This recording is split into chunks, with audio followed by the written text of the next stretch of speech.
उत्तर भारत का सबसे प्रसिद्ध भोजन थाली मेला एवं कुश्ती दंगल आयोजन को लेकर क्षेत्रीय विधायक एवं शिक्षा राज्य मंत्री जाहिदा खान कितनी गंभीर हैं, इस बात का शायद आप अंदाज नहीं लगा सकते, क्योंकि पूर्व में कोरोना काल के चलते कुश्ती दंगल का आयोजन नहीं हो रहा था। लेकिन इस बार भी लोगों ने अफवाहों का बाजार गरमा दिया कि इस बार भी कुश्ती दंगल का आयोजन नहीं होगा।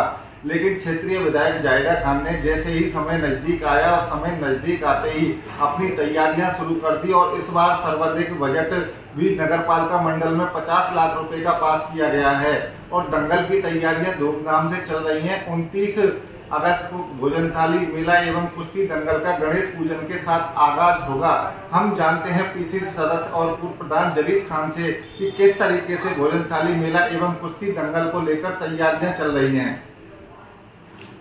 भोजन थाली परिक्रमा मेला और कुश्ती दंगल उत्तर भारत में कामा की सबसे मशहूर आयोजन है, जहां बहुत उत्तर भारत के सभी स्थानों से पहलवान यहां आते हैं।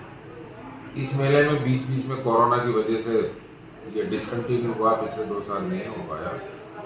कुछ भाजपाई है ना, जिनका मकसद सिर्फ ये था कि किसी तरह से ये मेला न जुड़े, उन्होंने इस तरह की अफवाहें फैलाने की कोशिश की कि ये मेला नहीं होगा।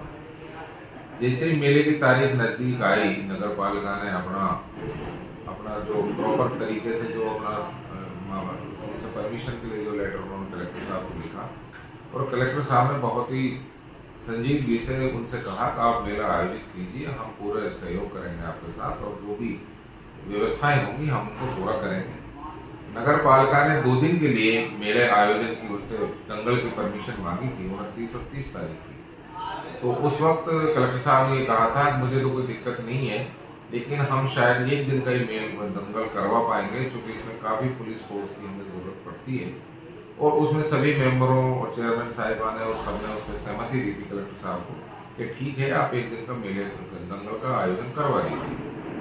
लेकिन बीच में जो दिक्कत आ रही थी, जब यहाँ पर वो जिला प्रशासन के लोग आए, उन्होंने स्टेडियम का निरीक्षण किया, तो ये बात सामने निकल के आई कि कोटा में कोई एक धार्मिक आयोजन होता है और उसमें भरतपुर संभाग की पुलिस का भी वहाँ ड्यूटी लगाई गई है। तो प्रशासन ने अपनी प्रशासनिक और जो यहाँ की व्यवस्थाओं को देखते हुए 3 तारीख सुझाई, 3 तारीख को आप दंगल का आयोजन कर लीजिए, उसके लिए हम पूरी व्यवस्थाएं कर देंगे। तो सभी लोगों ने विचार विमर्श करके ये कहा कि दंगल का आयोजन होना चाहिए। अगर वो 3 तारीख को और 30 को नहीं हो रहा तो 3 को सही, तो 3 तारीख को यहाँ दंगल का आयोजन होगा। उसके लिए जिला प्रशासन ने ये कहा है कि आप हमारी तरफ से तो चाहे सुबह 7 बजे से शाम के 6 बजे तक कर लो, हमारी तरफ से कोई दिक्कत नहीं है। लेकिन नगर पालिका ने सुबह 10 बजे से लेकर 6 बजे तक का समय मांगा है और ये दंगल के लिए काफ़ी समय है। इसमें छोटे और बड़े दोनों तरह के पहलवानों की कुश्तियाँ यहाँ हो जाएंगी।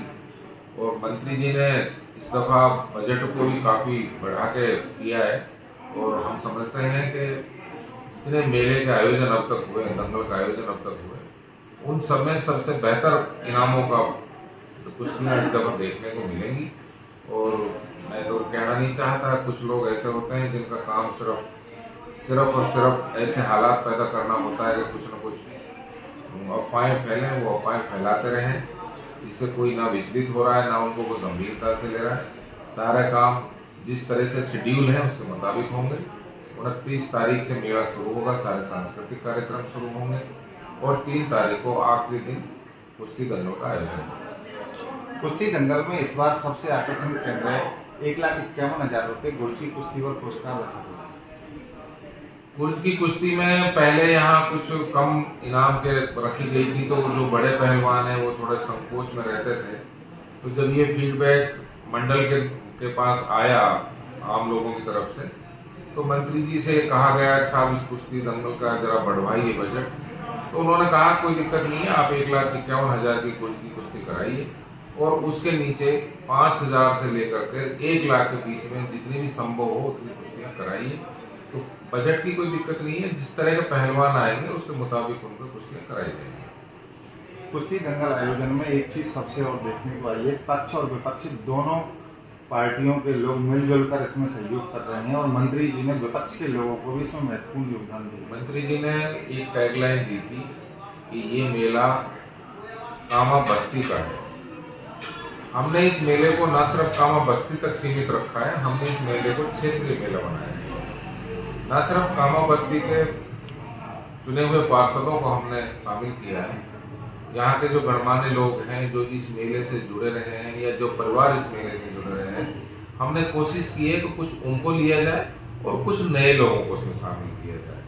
और इसके साथ साथ हमने इस मेले की जो सीमा है उसको क्षेत्रीय इसलिए किया है कि ये मेला पूरे कामा विधानसभा का मेला है। इसके आयोजन में सभी लोग मदद करते हैं, चाहे वो भामा साहब हों, चाहे वो जनप्रतिनिधि हों।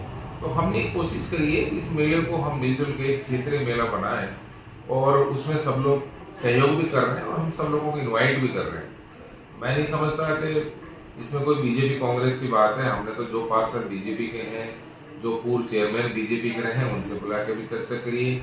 उनके जो भी फीडबैक सही है, जो उनके सुझाव हैं, हमने उनको भी माना है और हर चीज हमने सब लोगों के बीच में बैठ कर तय करी। कोई 2 या 4 लोगों का फैसला नहीं है। पूरे जो कमेटियां हैं, जो कमेटी के मेंबर हैं, उन सबके सामने बैठ के सहमति से सबकी सलाह लेके हमने सारे आयोजन कर रहे हैं। मैं समझता हूँ इस दफा मेले के आप देखेंगे कार्यक्रम और दफा से बेहतर होंगे और एक अच्छी तरह से इसको आयोजित किया जाएगा। सांस्कृतिक कार्यक्रमों में भी इस बार अलग ही चीज निकलती आई है सामने, स्थानीय लोगों को भी मौका दिया गया है। सांस्कृतिक कार्यक्रम में एक बात सामने आई थी, जो स्थानीय कलाकार हैं, तो उसमें हमने जो यहाँ रूटीन में कार्यक्रम होते हैं उनके बीच में 2-2 घंटे का मौका उनको दिया है। जिस तरह से कैथवाड़ा में है गफरुद्दीन भपंग वादक, वो नेशनल आर्टिस्ट है, हमने 2 घंटे का समय उनको दिया है। इसी तरह हरिराम ढोलावाड़ा काफ़ी मशहूर है हमारे लोकल क्षेत्र में, हमने 2 घंटे का समय उनको भी दिया है। सारे क्षेत्रीय लोकल कवि के लिए हमने अलग से एक दिन मुकर्रर किया है और अच्छी पार्टियों को हमने आयोजित किया। हमने लोकल स्टाफ को भी नहीं छोड़ा, जो बाहर के लोग जो मनोरंजन की अच्छी पार्टी है उनको हायर किया। ये थे पीसीसी सदस्य और पूर्व प्रधान जलीस खान, जिन्होंने भोजन थाली मेला एवं कुश्ती दंगल आयोजन को लेकर विस्तार पूर्वक सारी जानकारी दी है। और इस बार भोजन थाली मेले आयोजन को लेकर जो प्रशासन द्वारा तैयारियां की जा रही हैं, उन तैयारियों को अंतिम रूप दिया गया है और 29 अगस्त को गणेश पूजन के साथ भोजन थाली मेले का आगाज होगा।